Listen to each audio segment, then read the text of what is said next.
Hello, everybody. Thank you so much for joining us on this beautiful, if not brisk, Chicago morning. John Frank here, CEO of Admissionato. And looks like we've got people joining us from all over the world, which is exciting to see. India, of course, in the house. Looks like Greece is represented here as well. I don't know what time it is in Greece, but thank you so much for making the time for us. This is actually my favorite webinar to give. And I'll be honest, the reason why is because one time I did it for our good friends at GMAT Club, and we entered it into some sort of competition, and we won. So I won an iPad, which I still use, but this is one of our most popular presentations. We do it every year, although we, of course, tweak it a little bit every time, just little updates. Anyway, so as you can tell, if you haven't done a webinar like this before, you cannot talk, or rather you can, but nobody is going to hear you other than the people that are actually sitting in the room with you. This is done by design. If you have any questions, we do encourage you to ask them. But please do it in the bottom right corner of your screen. You'll see there's an area for you to enter your questions. That is the place. You don't need to wait till the end. I'm going to go for about 45 minutes here. We're going to talk through a bunch of applicants that we've actually worked with in the past. But at any point, ask questions and let us know your thoughts as we go. Okay, without any further ado, here we go. Tale of three applicants. All right, so the next 60 minutes or so, and again, 45 will be presentation. We're going to introduce our three protagonists, you might say. We're going to talk about three actual applicants that we worked with. They're all different. They all teach us different lessons. We're going to cover all of them. We're going to walk through their strengths and their weaknesses. We're going to talk about how the strengths and the weaknesses fed into the strategies that we used. And finally, there's one essay that we actually submitted. I've made a few changes just so that it's not recognizable, but there's one actual essay that I'd like to share with you guys. It sort of captures how it all worked. In fact, it is one of the essays from one of our three applicants. So it's going to be pretty cool. Before we open for Q&A. All right, that is our plan. So here we go. We're going to talk about three guys. All right, one is a gentleman named Alex. Again, remember, we've changed all of these names. So these are not the real names. But we'll talk about them as though they are. The backgrounds, even though some of the details have been changed, are correct. All right, Alex is a finance guy. Ajit is our IT guy. All right, and Dina is our chicken farmer. By the way, Dina was actually a chicken farmer, okay, who was applying for her MBA. Again, it's not her name, but these are actual backgrounds. So let's talk about Alex. Alex is the first guy we're going to talk about. All right, Alex is, he's not Mitt Romney, but he may as well be. All right, he's a white dude. Okay, he's a finance guy from New York. He did his undergrad at University of Iowa. Okay, then he worked at, let's say, Morgan Stanley after graduation for 2 years. After that, he went into private equity for 2 years. Yep, he had a couple ECs, which is to say extracurricular activities. They were pretty cool. And he had a pretty international background. Now, fast forward 6 months, and what actually happened with our friend Alec was that he got in. He got into Stanford, he got into Wharton, and he applied with his girlfriend. So this was a huge success for us. Okay? Let's get a little more specific into our good friend Alex. All right, work experience we talked about. He worked at an investment bank, a good one, for 2 years. After that, he worked in private equity. This was about 3 years ago when investment banking and private equity were about as good as it gets. Okay, so that was great news. Now, he also had an international background. When he was growing up, he spent some time in France, which is pretty cool and unusual. He's also a great writer, which made our jobs a pleasure. He had a good extracurricular background. In terms of extracurriculars, what he actually did was, I don't know if you guys know, in the US, there's this magazine that homeless people give out. All right? It's actually, it sort of looks like a newspaper, but it's published once a week. Anyway, one day he met a guy that was giving out that newspaper, and he's like, hey, tell me about this organization. And a couple months later, he ended up on the board of that organization. All right. He also got a letter of recommendation from his private equity company, which is pretty good. Okay, those are the strengths. Now, what are the weaknesses? Well, he's a white guy working on Wall Street. I'm used to spending time in China, so I may say some things that are pretty politically incorrect. Um, but he's a white guy, and he's working on Wall Street. Unfortunately, there are a lot of white dudes working on Wall Street. Sort of like being an IT guy from India, or sort of like being an electrical engineer from China. This is what we would call an overrepresented group. All right. This guy, and we're calling him Alex, was concerned. He said, John, I'm a little bit worried. I've got 10 guys from my class at Goldman or at Morgan Stanley, and they're all applying. I'm afraid that I look exactly like all of them. Okay, this is a fair concern. All right, that was his first weakness. The second weakness is he didn't go to a great college. All right, he went to University of Iowa. Now, Iowa's a good college. They've got a good business school, by the way, but not great. Certainly, it's not top 10. Okay, this is a challenge because he's going to be going up against people that do have great college backgrounds. People that went to Harvard, Stanford, Yale, all these places, or Brown, like me. Uh, and finally, his GMAT was relatively low. He's a finance guy. Why did he only get a 700 on the GMAT? Maybe that's a red flag. Maybe. All right. So this guy, it turns out he got into Stanford, he got into Harvard. Actually, I think he did not get into Harvard. He got into Stanford and got into Wharton. Let's see if that's true. Yeah, Stanford and Wharton. Um, His girlfriend, by the way, got into Wharton with a free ride, and she turned it down. She also worked with us, went to Stanford. Anyway, that's all neither here nor there. So, like anybody, Alex has got strengths and weaknesses. So, how do we deal with it? And frankly, this is an analysis that everybody should be doing. Try to take a step back and look at your candidacy. Everyone's got strengths and weaknesses, right? How do you make your strengths seem better, and how do you overcome your weaknesses? That is our journey. That's what we're up against. So yeah, he's a finance guy from New York, but listen, you can't hide from your background. This is something that Indian candidates try to do all the time. They try to pretend that they're not IT guys, but you look at the companies that they work for, and you look at the letters of recommendation and so forth. It's like at some point, you can't pretend that you're somebody that you're not. Okay, so yeah, he's a finance guy, and guess what? That's okay. MBA programs need finance guys. You know what I mean? All right, so yeah, he had great work experience. And okay, fine, you've got 10 people from Goldman who are also applying. But you know what, brother? That's okay. That's okay. This is good work experience. Okay? So you've got good work experience. Great. We can talk about, your international background, of course, and your volunteer experience. Actually, this guy's application, he was concerned that he'd be too wonderbread, too boring. Right, but actually, to me, this is a relatively easy application. Don't try to hide from your background. There are no tricks here, no gimmicks. It's not unlike an M&M record, Obi Trice, as it were. Real name, no gimmicks. You know what I mean? So here we are. It's a straightforward application, and it's all about putting your best foot forward.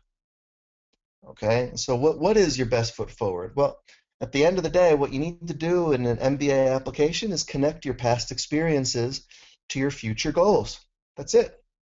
You got to connect your past experiences to your future goals, right? Alex has a background in finance, and when he grows up, he wants to go into finance. Great. I want to work at an investment bank. Great. In order to get a job as a vice president at a bank, unless you're part of the 0.1% that knows somebody or who's ridiculously good at his job, you need an MBA. Great. Great reason to get an MBA. All right? This isn't rocket science. All right? Good for Alex. He does exactly what he's supposed to do. All right? Never forget, it's business school. One mistake that Alex might make is he may start to talk a little bit too much about the meaning of life or what makes him happy, or something like, he's worried about his Wonder Bread application, right?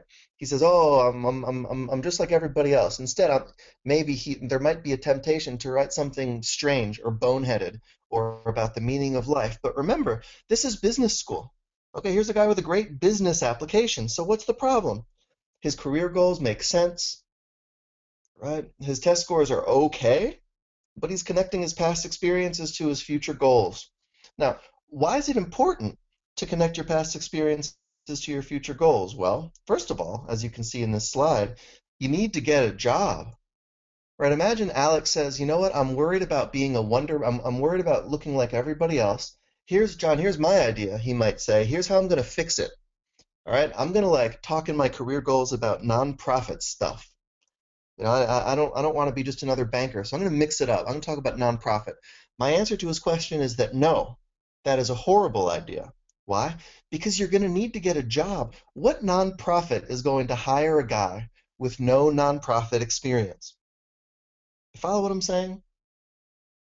Pretend in your application that you are a hiring manager for a company, right? Let's say you say your short-term goal is to work at a nonprofit.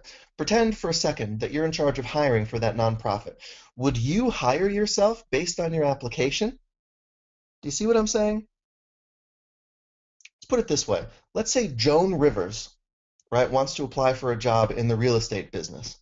Would you hire her? She's very funny. She was very attractive and forward-thinking in her day. But you know what? She's got no real estate background. Given the choice between Joan Rivers and John Frank for a real estate job, I would pick John Frank because John Frank has real estate background.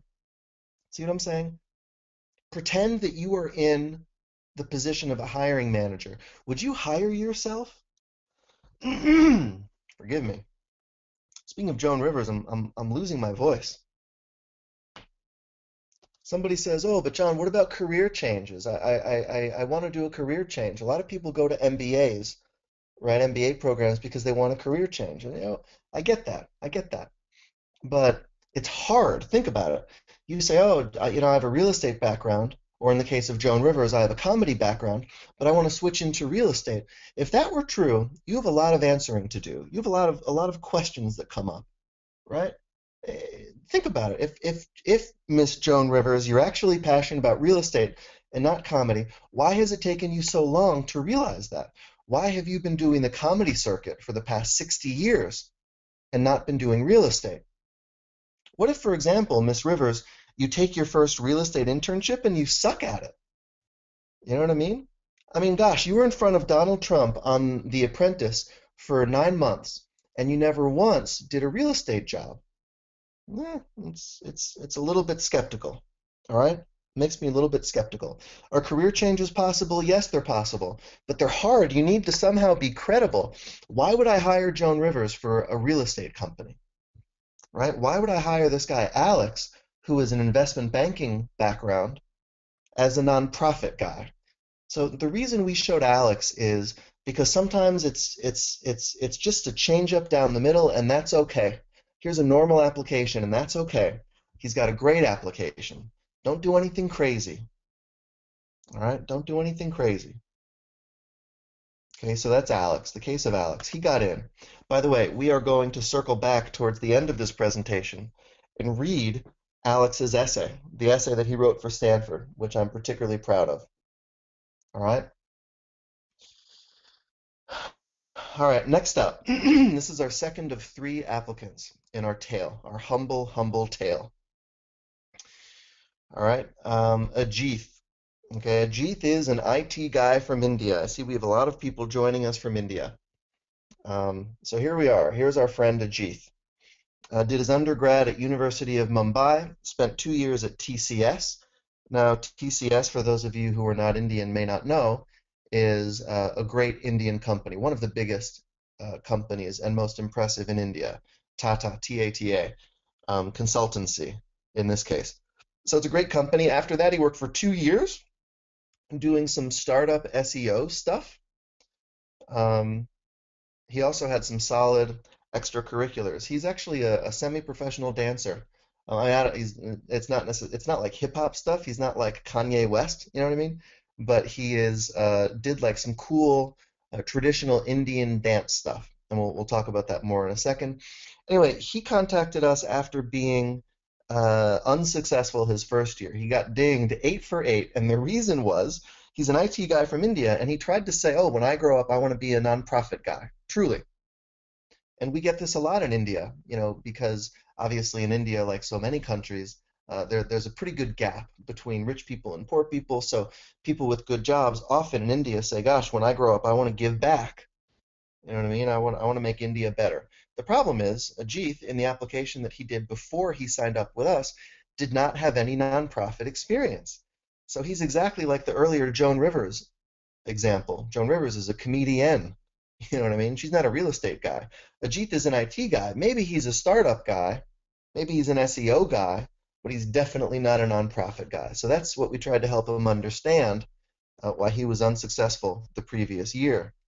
Anyway, later, in fact, today, Ajit works at Google, or he did a year ago when I spoke to him, 6 months ago. What are his strengths? Well, like I said, great entrepreneurial work experience, right? Not only did he work at TCS, which is a great big company, but afterwards, he joined an entrepreneurial shop.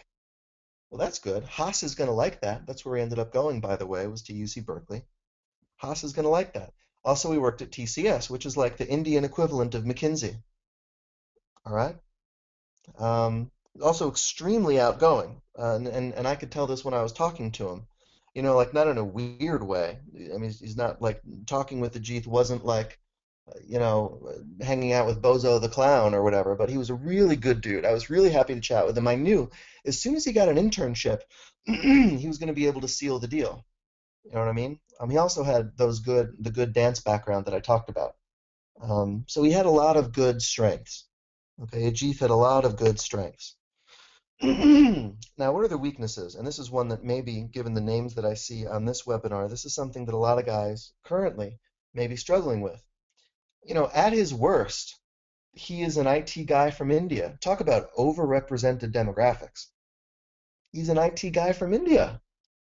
And he didn't even go to IIT, right? For those of you who don't know, again, for our Grecian participants on this call, those of you who are joining us from Greece tonight, IIT is the best college, best university in India. Okay, there are a few different campuses, and some are better than others, but you know, it's sort of like Tsinghua or Beida in China. It's like Harvard, Princeton, and Yale all combined in America. Ajit did not go to IIT, which may mean something as simple as when he took his SAT exam, or whatever the Indian equivalent of it is, he screwed it up. As far as India is concerned, this is not one of the smartest guys in the country. Okay? I don't know how it works for our fellow Grecians, but as far as the Indians are concerned, if you don't get into IIT, maybe you're not as smart as everybody else. Okay? This is a problem. That's one of the first things I look for when I see an application from India. Did this guy go to IIT? How, you know, it's the easiest way to tell. How smart is this guy? Okay. And finally, he's a reapplicant. We'll talk about that. Is it harder to get in if you're a reapplicant? The answer is absolutely yes. Absolutely harder. Okay. Now, let's talk about it. Again, how do we work with the Ajit? Well, the first way is he's an IT guy from India. You can't pretend that he's not. Right? If you write an application, you never talk about IT and you never talk about the fact that you have a technical background, you are kidding yourself, brother. You know, it's like Bozo the Clown with no red nose. You know what I mean? It's like the Grecians with no rich ancient history. It doesn't fly. Okay. Now, the good news is there's much, much more to it than just that. You're not just an IT guy from India. Of course, you have all this other stuff going on as well. Okay, what else did we do? Well, we wrote an amazing application. His essays were awesome. I will always remember them. We also looked at his prior application. You know, one of the reasons we enjoy working with reapplicants, probably at Admission Auto, I don't know, 20% or so of the work that we do are with reapplicants. It's one of the things that we're known for. And part of the reason I think why we're so good at it is from my perspective, it's so easy. It's almost like you have a free chance to see what went wrong. Okay, you tried it one way. We know that that failed. Um, so now we have a free shot to do it better. And I love reapplicants because it's such a targeted application.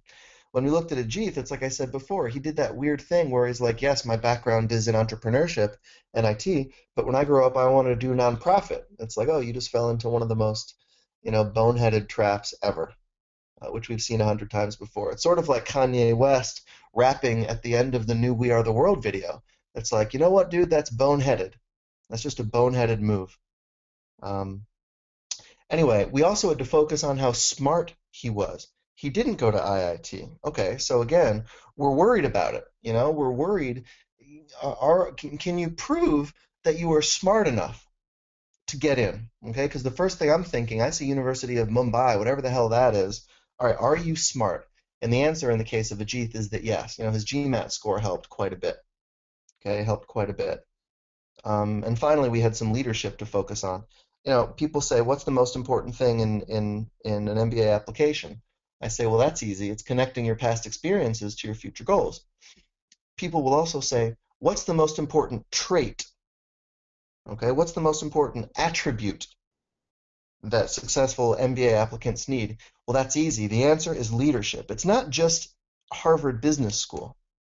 Okay, the answer is leadership. Okay, so Ajit had that, and that was good. All right, now, at the end of the day, somebody's going to, I see some great questions, by the way. Keep those coming in. Thank you for those. Keep asking questions about anything, include up to and including Kanye West, if need be. Now, somebody's going to ask the question, John, I appreciate your speech, and I know what you mean. You can't hide from your IT background, but at the same time, John, you have to admit that MBA admissions guys don't want a bunch of boring IT guys, right? And the answer is right. So IT is a great, what would the word be? It's like a great first step towards career changes. But now career changes can be goofy if you're not careful. Here's a list of logical career changes coming from IT. One is product development.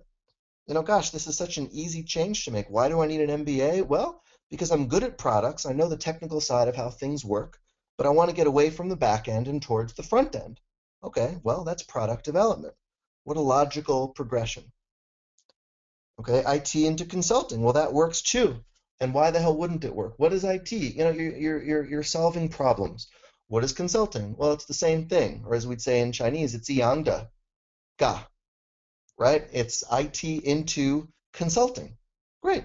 You're solving problems. I want to be a consultant, and given my experience working in IT, which by the way is mostly problem solving, albeit with a technical background, I will be a good fit for consulting.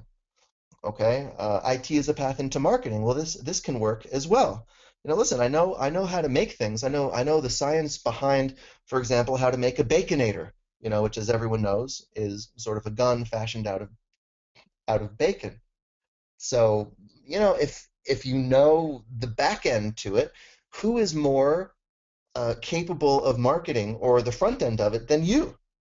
Right? Great. You have an IT background, you have a technical background, and you want to focus into marketing. No problem at all. The point is, most people who do IT as their background, they try to shy away from it, and that's not what you should do. What you should do is own up to it, and then use it if you need to, if you want to shift into other careers. Other careers. Okay. Entrepreneurship obviously is the one that we used with our friend Jeeth. Um, you know, uh, Steve Jobs, have you ever heard of him? Well, he's an IT guy. You know what I mean? Um, Michael Dell, he's an IT guy, isn't there some company, something about Facebook or something? I don't use it, but my sense is that whoever founded that was probably an IT guy. You know what I mean? So of course, startups, entrepreneurship, these are very, very logical ways to get out of an IT background, but not to avoid it entirely. Okay? All right. Now let's talk about our third person here. We're right on time. All right, Dina. All right, Dina may look like Ivanka Trump, but that is only for the purposes of this presentation, of course. Dina worked for 4 years as a journalist. She's currently living, or last year when we worked with her, she was working in Nevada as an organic chicken farmer. This is a white girl. Okay, she's literally a chicken farmer, and I didn't make that up. This is true. Okay, she also recently converted to Islam. Well, that's interesting. Not that many white people that I know have converted to Islam. She attended Emory University.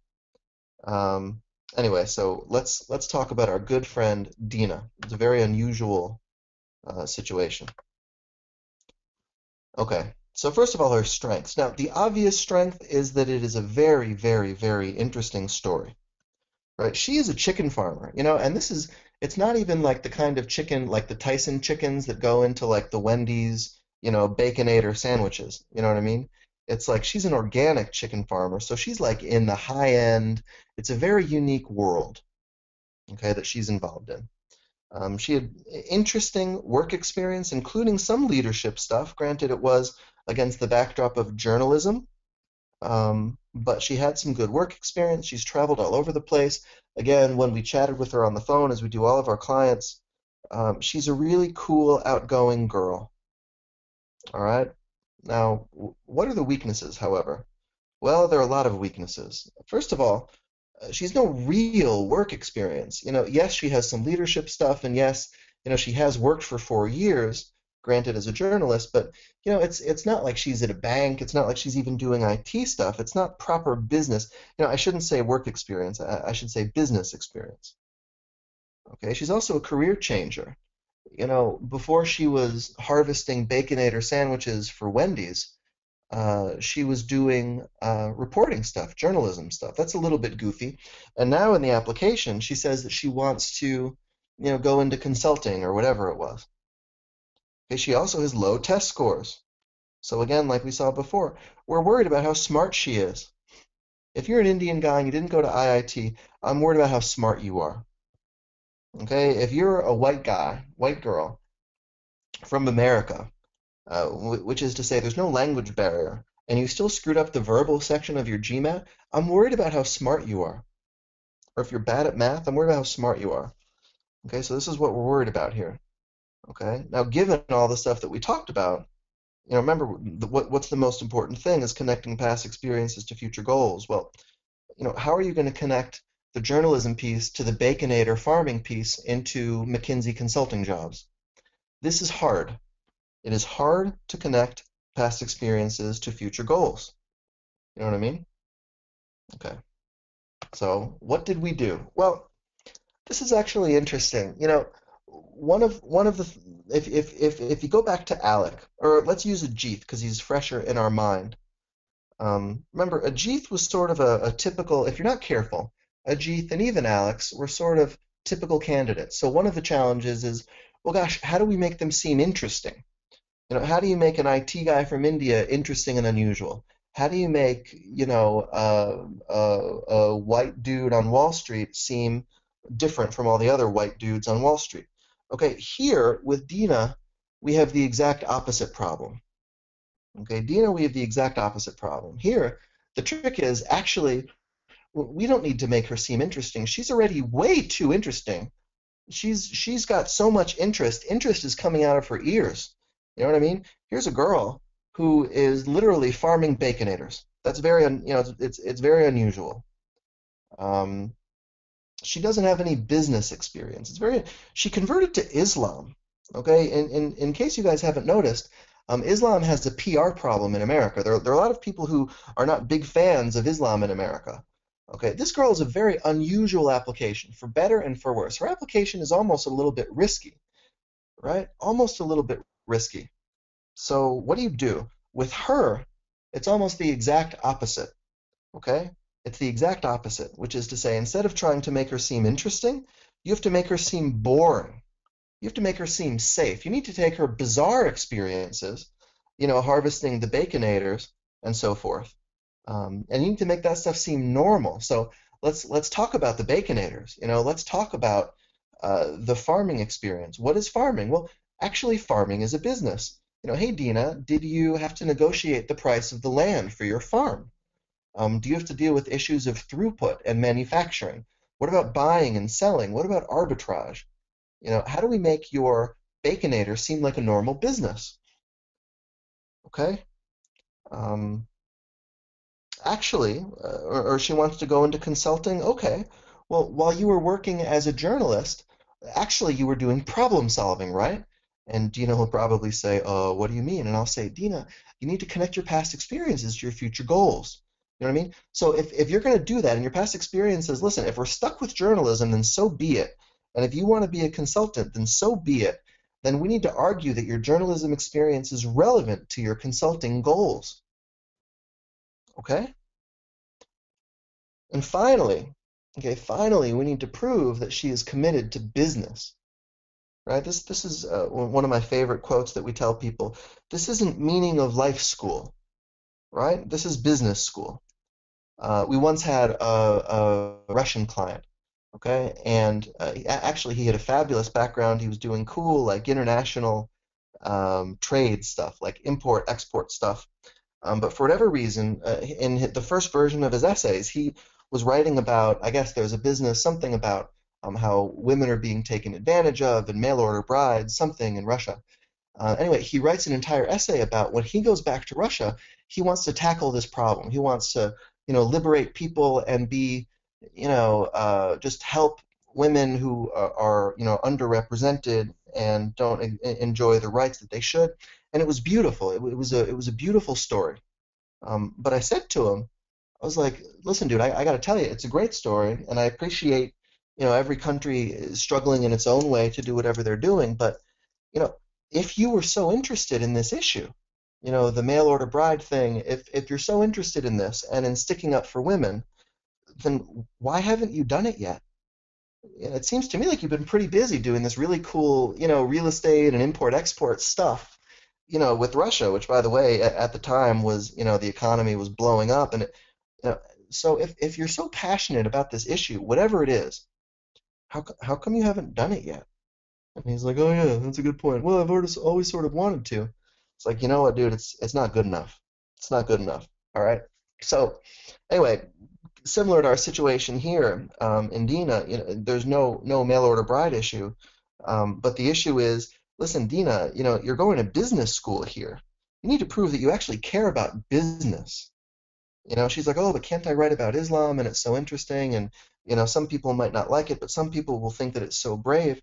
And I'm like, listen, yes, we can talk about whatever you want. You want to talk about Islam? No problem. You want to talk about chickens, baconators, Kanye West, Joan Rivers? No problem. Talk about anything you want. Okay? But the problem is, this is a business school application. Okay? How does it all make your business school career, your business career stronger? Right? All I really care about is the fact that you're going to get into business school. Guess what? All business schools care about is that when you graduate, you're going to be really good at business. You know what I mean? Okay, so she needs to prove that, yeah, it's not just about Islam. It's not just about the meaning of life. It's not that she's on this journey and she's passionate about organic baconators. You know what I mean? And Wendy's. It's got to be about business. It's got to be about business. All right? Now, while we're talking about our dear friend Dina, let's break for a second and talk a little bit about the advantages that the unusual applications, the non-traditional applications have. Actually, and my company Admissionato, I guess we skipped the part where we introduced Admissionato here. My company's done, I don't know, 20,000 applications or so. 20,000 applications, maybe more. Actually, in all that time, I've never worked with an organic chicken farmer. Never.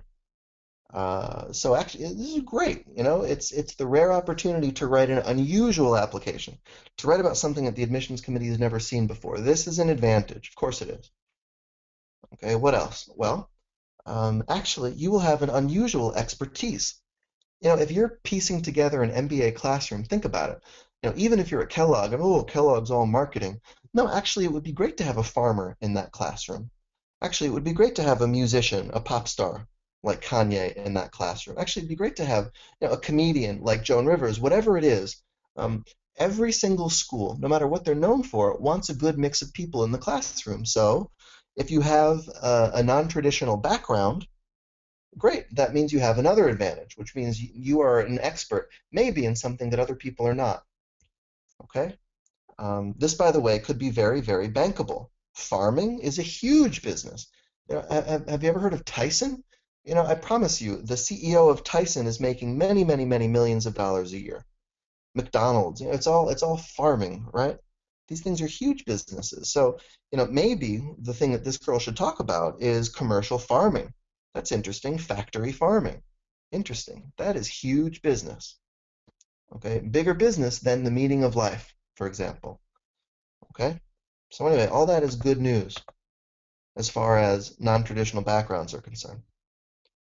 Okay, now another thing to keep in mind in terms of non-traditional backgrounds is actually there is a path, no matter what career you want, whether it's investment banking or marketing or nonprofit, there is a way to connect your past experiences to your future goals. Okay, you just need to be a little bit creative. You may think offhand, well, gosh, Islam and Baconators don't mix, you know? But actually, I'm here to tell you that there is a way to talk about, there is a way to connect just about anything in an application. Okay, for example, let's say that you were a kiwi harvester in Guam. Let's say that your background, it doesn't get any more unusual than that, right? Let's say that you're a kiwi harvester in Guam. You spent the past 2 years on a kiwi farm. You were harvesting kiwi fruit for your job. And when you grow up, you want to be, let's go crazy and say you want to be a private equity guy. Okay, is there a way to connect those two? The answer is absolutely. Yes, there is a way to connect those two. Let's think about it. Oh, I don't know, where did the money come from to get you started on your kiwi farm? Oh, it was invested by a guy who's an investor. Oh, cool. So you met that guy and you guys did that deal and that was your first private equity deal. You weren't on the buy side. You're the operator of the business. But hey, it's all the same whether you're operating, a kiwi harvesting farm or, a real estate investment trust, whatever, right? The point is, you can connect these two things. Just like we said, let's say that you're a comedian, you're Joan Rivers, and you want to go into real estate. Can I connect those two things? Yes, absolutely I can. It's hard, right? But it's possible. How would you do it? I don't know. I guess if you're a comedian, you spend all of your time traveling around from city to city, and as part of that, your business manager was also a real estate guy and you guys started to do some real estate deals and now that your career is coming to an end, whatever, right? You get the idea, okay? The point of the slide is that it is possible. It is possible to get from any one career into any other career, okay? You just need to be creative, okay? So if you have a non-traditional background, no problem. No problem. If you're a musician, you're Kanye West, you know what I mean? And you want to go into management consulting. I promise you there is a way to do that credibly in your application. And that's the key, right? That's the key, is to make your past experiences connect to your future goals. All right? Now, so looks like we got 20 minutes left. A little less, 18 minutes left, which is great. We have plenty of time for some good questions that are coming in. Please keep those questions coming. But for right now, I want to look at an essay. All right, I'm going to read it. I'm going to read it out loud because I enjoyed it. This essay is one of the favorites that we've done. Kid ends up getting into Stanford. I left in just a few of my own edits, although this is the very last version. And again, we have changed a few of these words to protect the innocent. All right, what matters most to you and why? Our good old-fashioned Stanford essay. All right? It's 5:38 a.m. and I'm tempted to hit snooze. I pull myself out of bed, lace up my shoes, and breathe the brisk Chicago air. I'm training for the New York Marathon and love the commitment and dedication the sport requires, though I could do without the Chicago winter in August. Most of all, I've always loved that every time I hit the streets, I can run a different route. What matters most to me is being a trailblazer. Wow. That's pretty cool, huh? That is well written. It's interesting. You just know that Derek and all our good friends over at Stanford GSB are going to love it. This is going to be an interesting essay. All right, let's get into it. All right. A quiet Chicago morning. I hang a left at Damon and Armitage in front of Le Bouchon where I had dined 2 weeks earlier. It's the only French restaurant in the city where the food reminds me of my childhood. Oh, come on, it's too good. Remember, this kid spent time in France. 1994, my family moved from Indianapolis to Paris. And at the time, blah, blah, blah, we talk a little bit about France. Right, in the next paragraph, which I'm going to skip through, what ends up happening is that initially he hates it. He says, oh, I hate this place. Right? He was too immature at the time to realize what was actually happening. But at the end, he appreciates his parents. They left their comfort zone. Right, but here we are, blazing a trail, can reap great rewards. Thanks, Mom and Dad. All right, next paragraph. Red light. The corner of Erie and St. Clair. I come to Northwestern Memorial Hospital. Flashback to my time at Indiana University. I was awarded a full ride at Kelly, which is Indiana's business school. I bought stock, blah, blah, blah, blah, blah. Right, you see where we're headed here. Anyway, the point of this paragraph is that for a while he was interested in medicine. This, by the way, was a red flag in his application. You look at all the classes he took in college, it was all medicine. He was pre-med. So we talk about that here. We say, hey, actually, for a while we thought we were going to go into medicine, but we decided to do business, and here's why. All right, last paragraph. Back onto Damon. I pass a homeless man in a doorway, snap out of my lactic acid coma to reflect on my unlikely friendship with Wilbert Walker. Most who walk by Wilbert ignore him. He's a vendor for Streetwise, a nonprofit that empowers the impoverished by selling vendors a magazine for 75 cents, which they sell on the streets for $2. Wilbert is an entrepreneur. And over 6 months, I got to know the man who's always outside our office. I wanted to do more than just buy his magazines, so I reached out to Streetwise executive director. And then our friend Alex joined the corporate sponsorship committee. Using Wilbert's story as an inspiration, I led a team to surpass the prior year's fundraising efforts by 800%. Always love results, right, folks? Beyond that, we developed and documented a repeatable fundraising process, blah, blah, blah, blah, blah. To me, trailblazing also means seizing on the unlikeliest of opportunities to have an impact. 21 miles. First of all, holy crap, this kid's running a marathon. 21 miles, tired. My knees creak to a stop, and I'm ready to crawl back into bed. I know I'll be limping tomorrow, but as usual, I'm fine with that. I'll always push my... I'm getting chills, by the way. I'll always push my boundaries with the distances I run, the people I meet, and the decisions I make. On my runs, I get to see more of Chicago, or Paris, or Indianapolis, or Palo Alto. And in life, I collect a wealth of experiences. Exactly 750 words. All right, this is a killer essay, you guys. What makes it good? Well, you know, everything. The fact that I did it? No, I'm just kidding. Just joking about that. What makes this essay so good? It talks about everything. It talks about trailblazing, which answers Stanford's question, what's most important to you and why? Okay, but it's trailblazing, not in general. It's actually our friend Alex's exact version of trailblazing. It involves nonprofit stuff. It involves running a marathon, which, by the way, is in and of itself amazing. It involves leadership. Okay, it involves not knowing exactly what you want to do every minute of the day. Yeah, he thought he wanted to be pre-med. Guess what? When I was 18, I didn't know what I wanted to do either. I probably thought I wanted to be Kanye West, you know, if not Joan Rivers. It's also local. You know, here's a Chicago guy. You know, it's a very vivid story. Anyway, so I wanted to share this with you guys because it's a good essay. I wouldn't say it's the best essay that we ever did, but I want to inspire you guys. You know, it's very appropriate for Stanford. You know, every school has its own specific personality. This essay just suits Stanford like crazy. All right. In conclusion, all right, let's sum up a little bit, then we'll open for questions. See some great ones already. In conclusion, you can't hide from who you are. You know, you can't pretend if you're an IT guy from India that you're not an IT guy from India. You know, you can't write essays. You can't write 4 essays about, you know, the 2 weeks you spent in the UK. You know what I mean?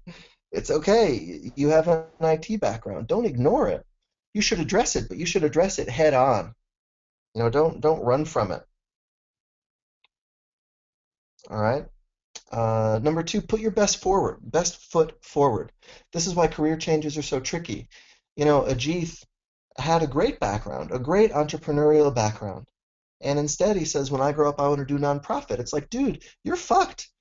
Oops, I guess I shouldn't say that. Dude, you're screwed. Yes, you didn't get in because now you're competing against all of these nonprofit guys. You know what I mean? There are people that have great nonprofit backgrounds. And guess what? When they graduate, they're going to get the nonprofit job, not you. you're going to get the IT job. You're going to get the SEO job. You're going to get the Ajit job. Okay, but if I'm looking at two resumes, one from a nonprofit guy and the other from Ajit, guess what? You've lost.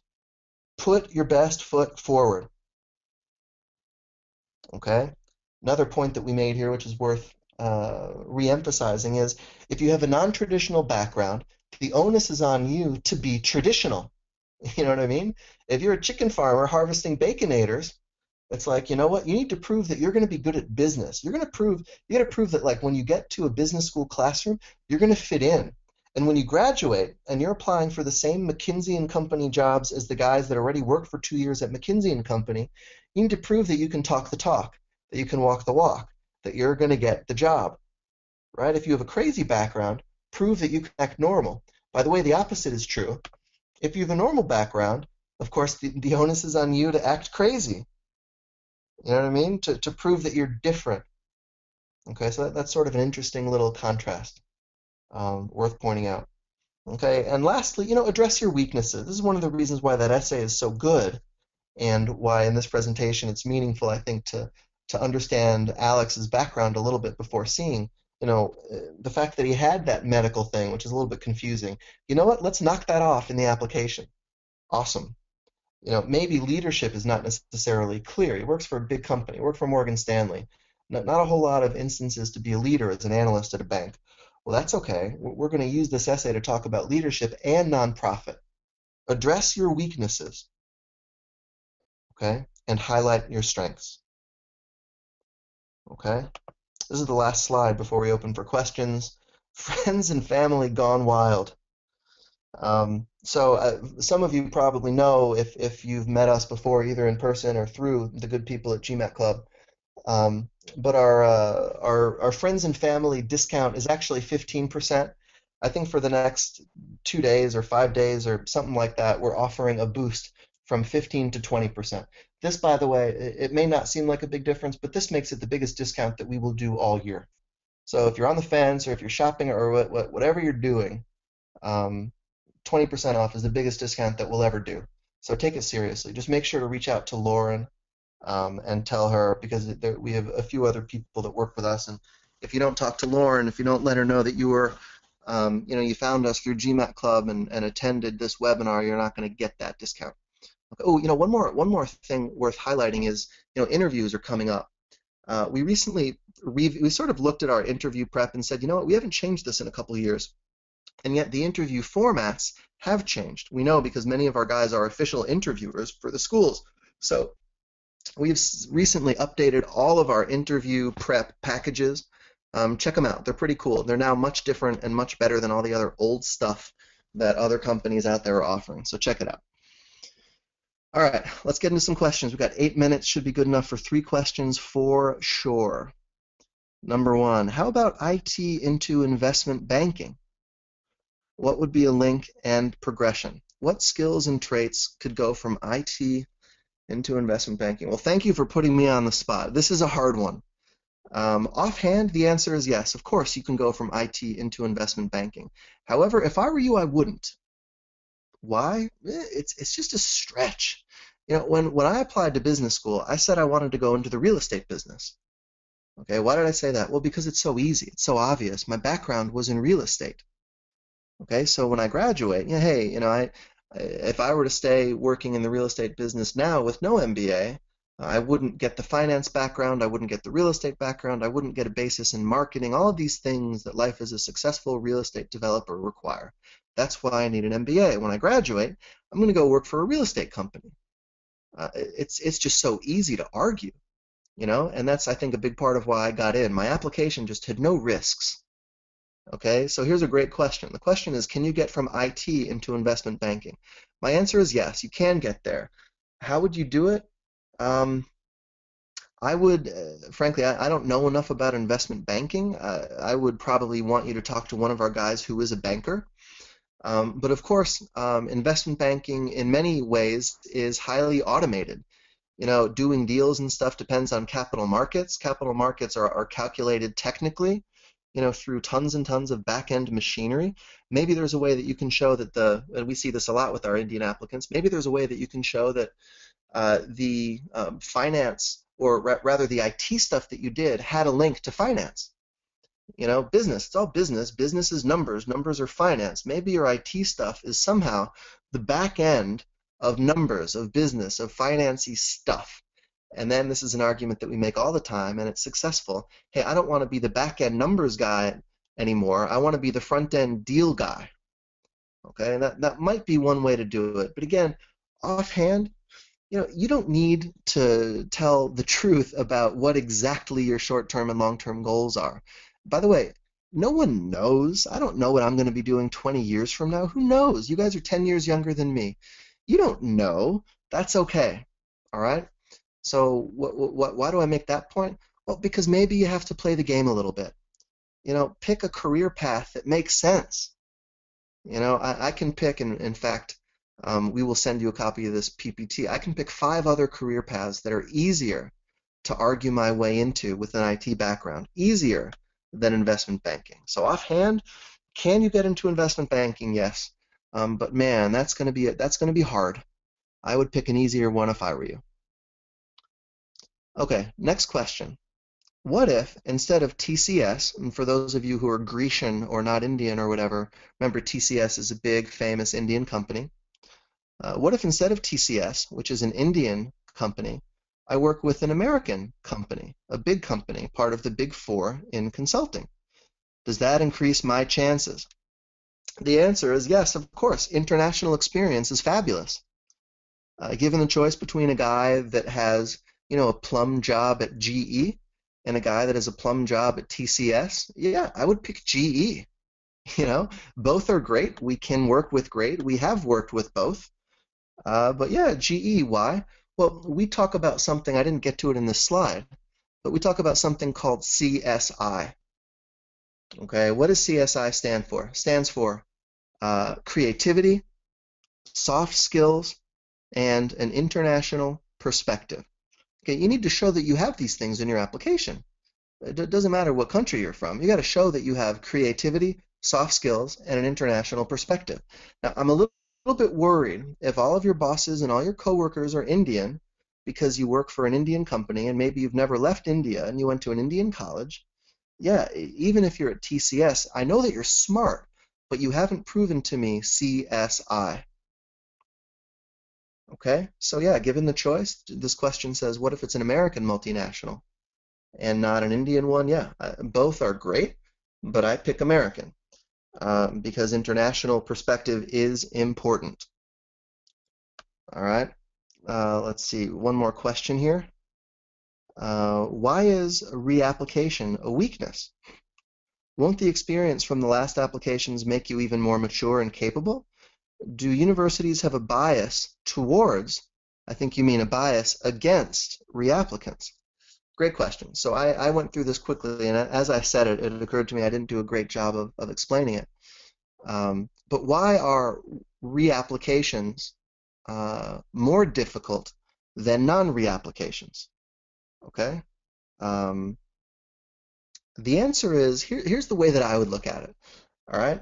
It's sort of like maybe some people, and forgive me, women on this call, forgive me, I'm going to give you the men's version of this, but I think you can flip it around.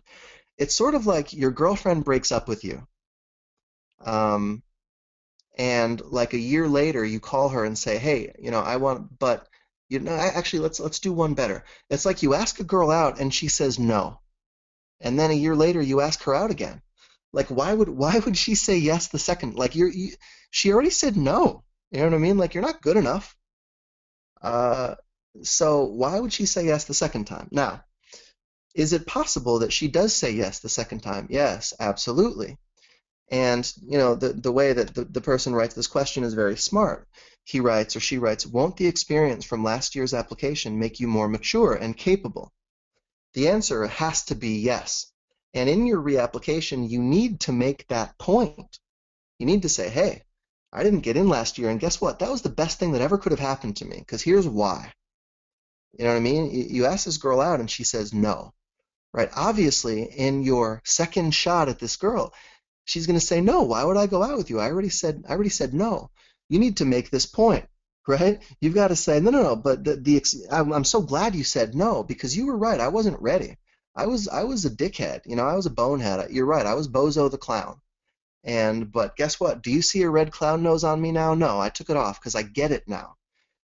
Thank you so much for clarifying that for me. So, as a practical matter, of course it's harder to get in. Of course the girl is not going to let you get in, to date her the second time. She already said no. You're not good enough, right? So is it possible? Yes. But you need to go in there with your eyes wide open, just as this question indicates, arguing that, yeah, I'm more mature and more capable now than I was before. The art of the reapplication, and by the way, I use that knowing full well that we have a PPT. I've done many speeches on that exact issue. Email us if you want a copy of it. But the art of the reapplication is actually very simple. If you boil it down, there's one key. Okay, the key is, how am I better this year than I was last year? How's my application improved? People say, what if I change my career goal? I say, yeah, maybe you should, because last time it wasn't good enough. Please change your career goal. Please change everything. Because last time you asked the girl out, she said no. You know what I mean? So yes, get a haircut. Yes, please do. Change your cologne. Stop wearing pleated pants. You know what I mean? Yes, change, because you have to. If you can, you have a shot. Should I use the same, this is a great one, should I use the same essay as I did last year? No, of course not. Of course not. They weren't good enough. Should you wear the same cologne? No. Change your cologne. All right? Okay, guys, we are fresh out of time here. Anyone has any additional questions, please do reach out, but it was a pleasure. Again, check out that discount. Check out the interview prep. It's cool. It's different than everyone else's. It's much smarter. I worked real hard on it with our team to develop it. So for now, we're signing off, but I hope to hear from you soon. Thanks so much, and bye-bye.